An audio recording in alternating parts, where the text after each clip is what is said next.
All right, time for another review for an awards contender slash festival favorite. Wait, what the? Is everything black and white again like the intro to my last video? Wait, I have an idea. Here's how to change things up. Ready? Huh? Now it's in black and white and 4x3. Huh? I can never do anything right around here. What is up, everybody? RandomRandomMan here. I hope everyone out there is continuing to stay safe and be well during this unpredictable time, as I am here bringing you my review for Passing.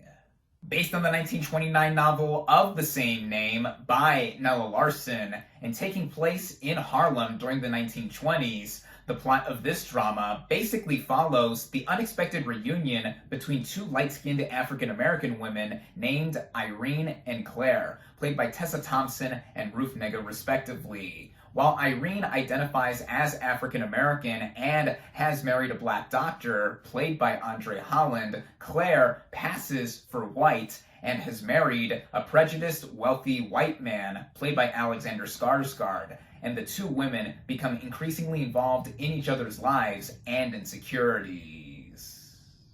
Going into this movie, I had quite a bit of interest in seeing it after hearing buzz about it when it premiered at the Sundance Film Festival earlier this year, where it also competed for the Dramatic Grand Jury Prize. I was also hooked on this film because of who was at the helm behind the camera. This film is written, produced, and directed by Rebecca Hall, who as an actress I have enjoyed in quite a bit of projects that she's been in front of the camera. And now she marks her screenwriting and directorial debut with Passing. I'm also a fan of the two main actresses in front of the camera, and stylistically and thematically, this movie looked like it had a lot of potential in what it was trying to tell. And just a couple weeks ago, it started its limited theatrical run before dropping on Netflix this past weekend, which is how I just watched it.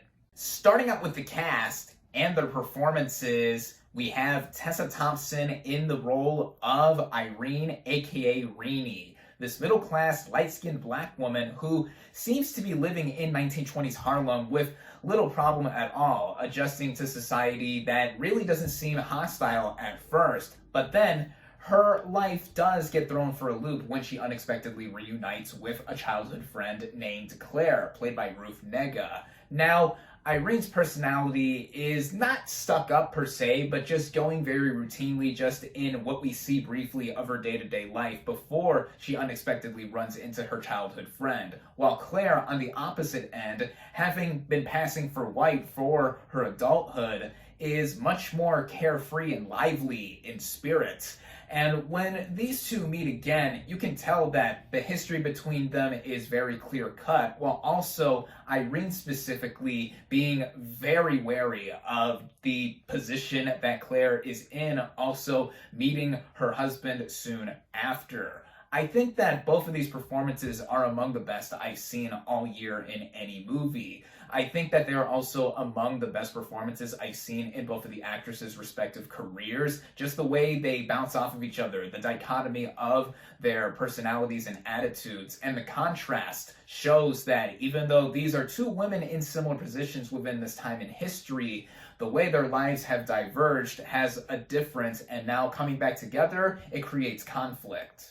In the supporting cast, we have some notable players here, such as Andre Holland as Brian, the doctor husband to Irene, also black, and the father of their two boys that they have raised. He specifically wants to instill in his sons their blackness while also having them be aware of who they are within the country. He also takes an interest in Claire once she enters the picture and is over their house pretty often. Holland is an actor I've always enjoyed in whatever I've seen him in, and here he is great. There's Alexander Skarsgård as John, the rich, racist husband to Claire, who is also unaware of his wife's true identity, and it's made clear in the first and main scene he has in this movie between himself, Negga, and Thompson. And for what he had to do, I thought he did a job well done with that role. And then finally, there's Bill Camp as Hugh, Hugh, the friend slash co-worker to Irene, who also takes a keen interest in Claire during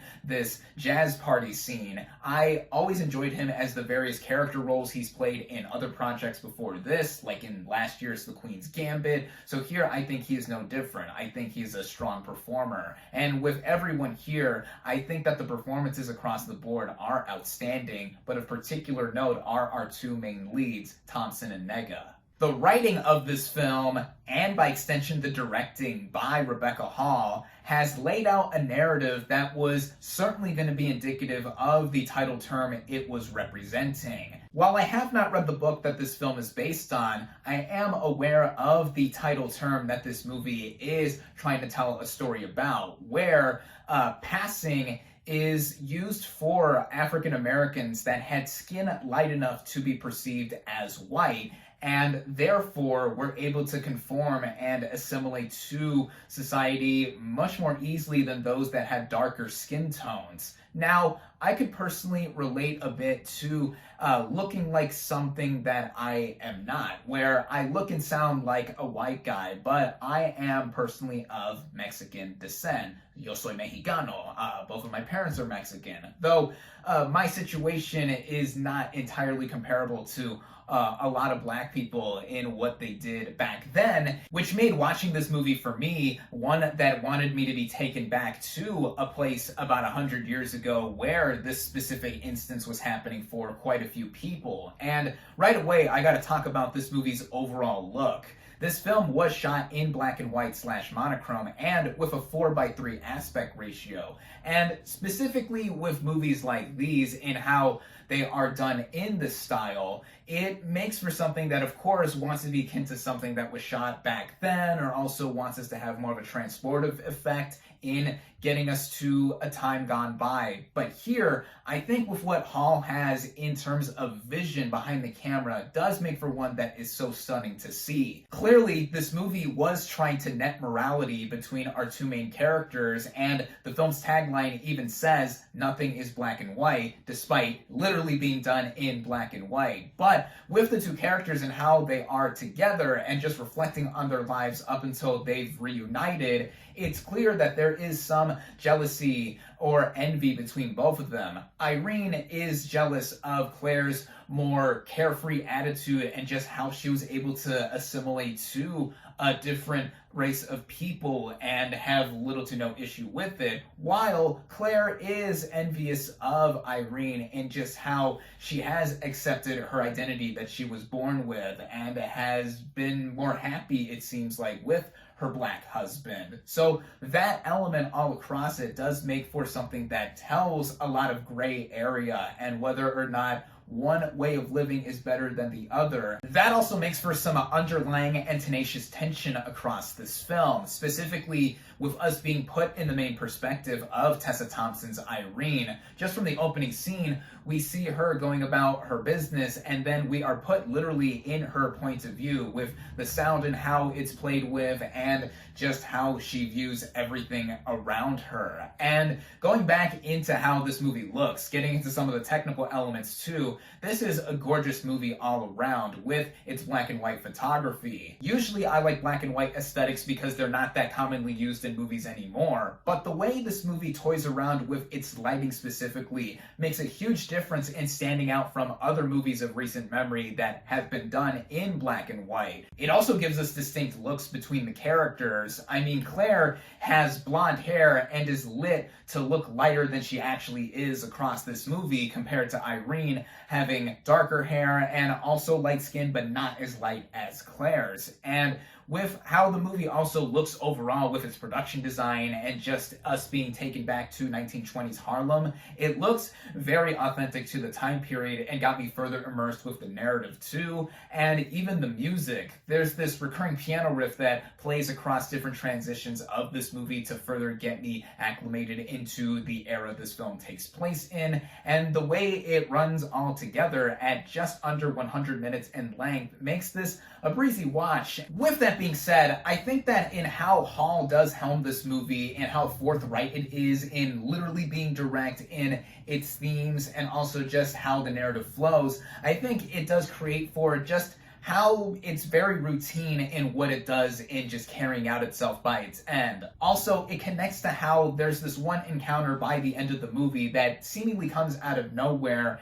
and has direct implications with what happens during the final sequence of the film. Again, I have not read the book that this movie is based on, but I think it felt a bit abrupt just in how everything just came about and wrapped up all together, as the movie just ends after this one moment happens. That's really the only big knock I have against this movie, as all in all, this is a debonair debut from Rebecca Hall, both writing and directing wise, and she has quite the potential ahead of her to have a prosperous film career behind the camera in addition to in front of the camera, as I always enjoy when actors do take the step behind the camera to make something and have other actors be directed by them. As here, she has made it very clear-cut in how she is talented with directing other actors, and I think that is usually the case with those that become directors after having acted for a while. Also, in the story that she told here, and with a keen eye for visuals that she's shown off, I will greatly look forward to whatever Hall directs next, and I think that with this being readily available on Netflix right now, it will find an audience if it has not already, with it already having received 5 nominations at this year's Gotham Independent Film Awards, and maybe even later on during awards season, it could have more praise and nominations be showered with it. I certainly think it is worthy of that, and I think this movie is worthy of your time as well. I definitely recommend it. My final verdict for Passing is 4 out of 5 stars.